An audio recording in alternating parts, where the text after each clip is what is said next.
Moving to Silverpine wasn't my choice, it was necessity. After landing a remote job, I needed somewhere quiet, affordable, and far from the chaos of the city.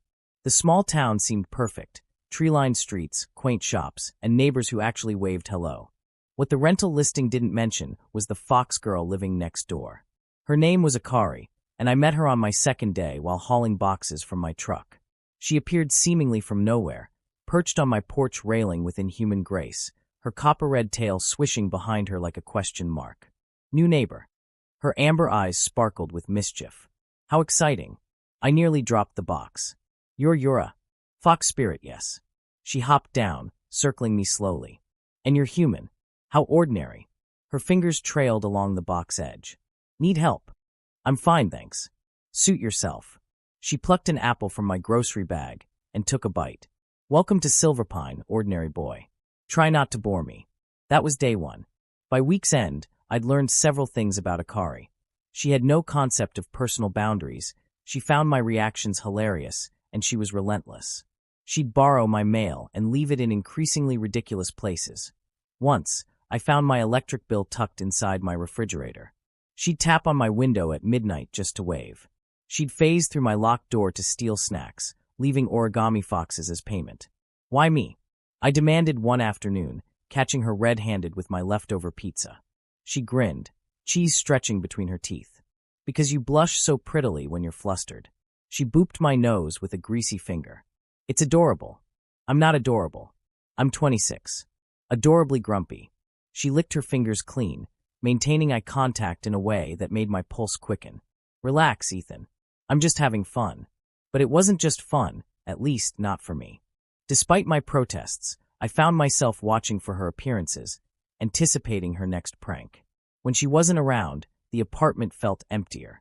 She was intoxicating, wild, free, utterly shameless. And terrifying, because I was starting to like the chaos she brought. The breaking point came during the town's autumn festival. Akari dragged me to the celebration, her tail looped loosely around my wrist like a leash. Come on, slowpoke. There's food, music, and, she gasped dramatically, scandalous gossip. She pulled me through crowds, introducing me to other mystical residents I'd somehow never noticed. A grumpy werewolf baker, twin cat spirits running the bookshop, even a kappa managing the public pool. See, Akari squeezed my hand. Isn't this better than hiding in your apartment? I looked down at her, genuinely happy, genuinely excited to share this with me, and something shifted in my chest. Yeah, I admitted. It really is. Her expression softened for just a moment, vulnerability flickering across her features before the playful mask returned. Good. Now buy me candy. But I'd seen it, that glimpse beneath the teasing, and I wanted more.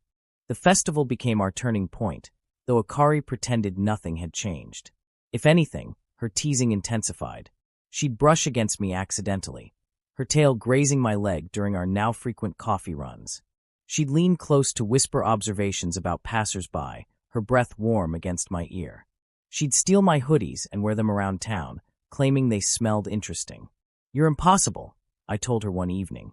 She'd invited herself over for movie night, sprawled across my couch with her head in my lap, tail draped over the armrest. Impossibly charming? She gazed up at me, upside down grinning. Impossibly frustrating. You love it. Her hand found mine, fingers intertwining.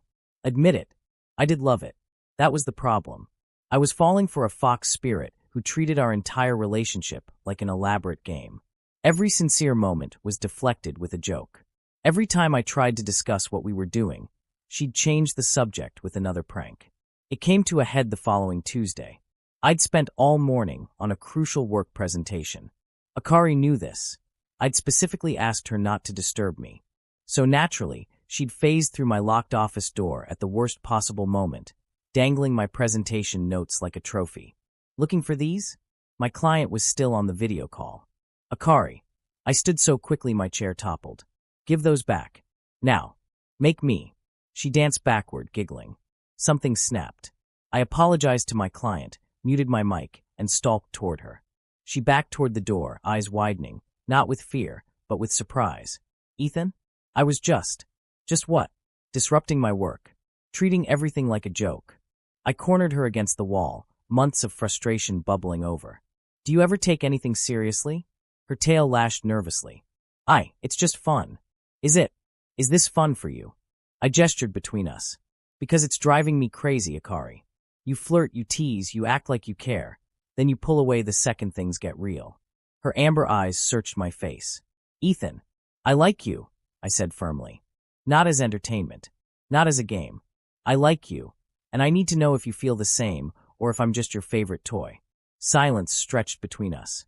Her tail had gone completely still. I'd never seen her so motionless. Then she darted sideways, trying to slip past me. Instinct took over. My hand shot out, catching her tail mid-swish. The effect was instantaneous. Akari froze, a strangled sound escaping her throat. Her entire body went rigid, ears flat against her head, a flush spreading across her cheeks. Ethan, she whispered, voice shaking. You grabbed my tail. I loosened my grip immediately, horrified. I'm sorry, I didn't mean to. Don't let go. I blinked. What? She turned slowly, eyes glassy with something I'd never seen before, vulnerability, raw and exposed. Please, she breathed. Don't let go. Akari's usual confidence had evaporated. She trembled slightly, my hand still gently holding her tail, her chest rising and falling with quick breaths. Do you know what you just did? She asked quietly. I shook my head, suddenly aware of how intimate this felt, more intimate than any of her previous teasing. A fox spirit's tail is. She swallowed. It's the most sensitive part of us. Physically, yes, but also emotionally. We don't let just anyone touch it. When someone holds our tail, we can't hide anymore. Can't pretend. Akari. I've been terrified, she interrupted, words tumbling out. Terrified that if I stopped teasing, stopped playing, you'd see the real me and realize I'm not worth the trouble. That I'm too much, too chaotic, too. I pulled her closer by her tail, gentle but deliberate. She gasped, stumbling into my chest. You're worth every bit of trouble, I murmured against her hair. Every prank, every sleepless night, every moment of frustration worth it. You're worth it. Her hands fisted in my shirt. I like you too. So much it scares me. Fox spirits don't usually bond with humans. It's complicated and messy, Anne. I tilted her chin up, cutting off her spiraling thoughts. I don't care about complicated. Ethan, I want complicated. I want messy. I want you teasing chaotic, impossible you. Her eyes shimmered. You mean that? Instead of answering, I kissed her. She melted against me immediately, her tail wrapping around my wrist like an anchor. The kiss was everything our relationship had been building toward, playful and passionate, sweet and desperate. Her lips tasted like the cinnamon candy she was always stealing from my kitchen. When we finally broke apart, both breathing hard, she laughed, soft and genuine. You're going to regret this, she whispered. I'm a lot to handle. I'm counting on it. She kissed me again, deeper this time, her hands sliding up into my hair. I kept one hand on her tail, marveling at how she shivered at every gentle stroke, and wrapped my other arm around her waist. We stumbled backward until I hit the couch. She climbed into my lap, straddling me, never breaking the kiss. Her tail tightened around my arm possessively. Mine, she murmured against my lips. You're mine now, Ethan. Fox spirits mate for life. Did you know that? I smiled, running my fingers through her soft tail fur. I can live with that. Good. She nipped my bottom lip playfully. Because I'm never letting you go. Her hands found the hem of my shirt, tugging upward. I helped her pull it off, then traced the soft fur at the base of her ears. She made a sound between a purr and a whimper. Sensitive there too? I teased. Everywhere, she admitted breathlessly. For you everywhere. The presentation was completely forgotten. We spent the rest of the day tangled together, learning each other's boundaries and breaking a few in the best ways. Akari alternated between bold confidence and shy vulnerability, especially when I discovered just how responsive she was to gentle touches along her tail. That's not fair, she panted, squirming in my lap as I stroked from the base to the tip. You're exploiting weaknesses. You've been teasing me for months. I nipped her neck. Payback. She shuddered, arching into me. I created a monster. You created a boyfriend who pays attention. Boyfriend, she repeated, testing the word. Her expression softened. I like that. Evening found us in my bed, clothes scattered across the floor, her body pressed against mine as we explored what this new dynamic meant. She was addictive, the way she gasped my name, the way her tail curled around my thigh, the way she looked at me like I was her entire world. Tell me what you want, I whispered, fingers dancing along her spine. You, she breathed. All of you. Everything. I gave it to her, slow and deliberate at first, then faster as she urged me on with breathless pleas and the rake of her nails down my back. Her fox nature made her wild, uninhibited, and completely overwhelming in the best way. Afterward, she lay draped across my chest, purring, actually purring, while I absently played with her hair. I'm sorry, she said quietly. For what? For hiding. For making you chase me instead of just being honest. I kissed her forehead. You're honest now. That's what matters. She propped herself up, amber eyes serious. Fox spirits bond deeply, Ethan. What we just did, it's not casual for me. You're in my heart now. Permanently. Good. I cupped her face. Because you've been in mine for weeks. She kissed me softly, then settled back against my chest. The others will talk, you know. A fox spirit and a human, it's unusual. Let them talk. You might develop some minor magical abilities. Side effect of bonding with me.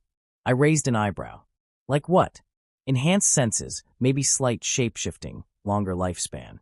She traced patterns on my skin. Nothing dramatic, but you won't be entirely human anymore. Will I get a tail? She giggled. Probably not. Maybe ears if you're unlucky. I think I can handle that. We fell asleep like that, wrapped in each other, her tail possessively wound around my leg. For the first time since moving to Silverpine, I felt completely at home. The next morning, I woke to Akari making breakfast. Poorly, but enthusiastically. She'd raided my closet again, wearing one of my button-ups and nothing else, her tail swishing happily as she hummed off-key. Morning, mate, she chirped, sliding burnt toast onto a plate. I pulled her close, kissing her thoroughly. Morning, chaos incarnate.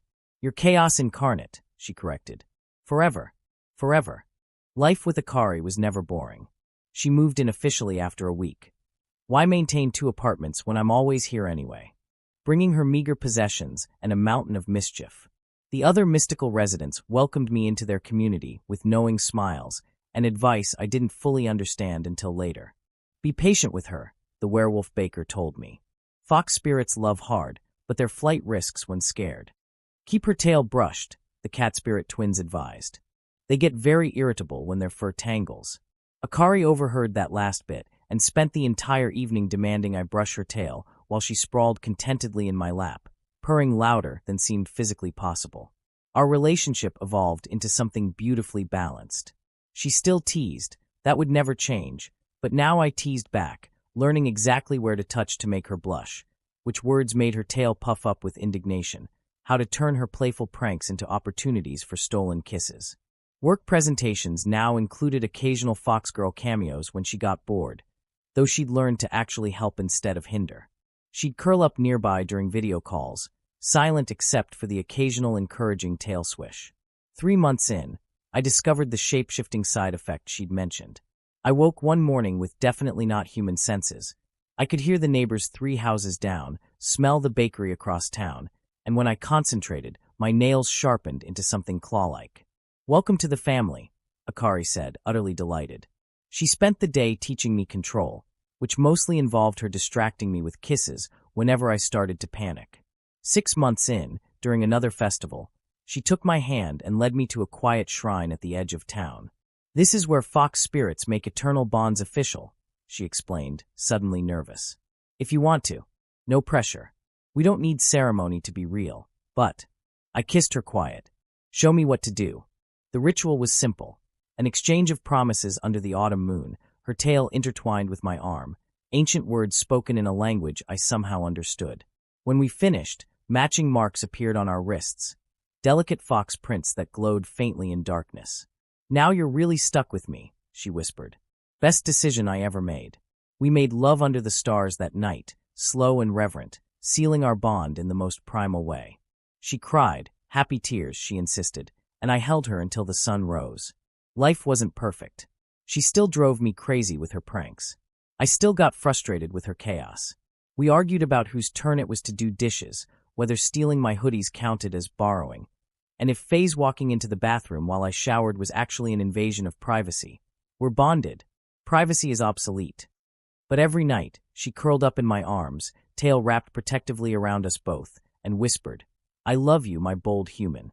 And every night I whispered back, I love you too, my impossible fox. Some bonds start with a grabbed tail. Ours started with courage and became forever.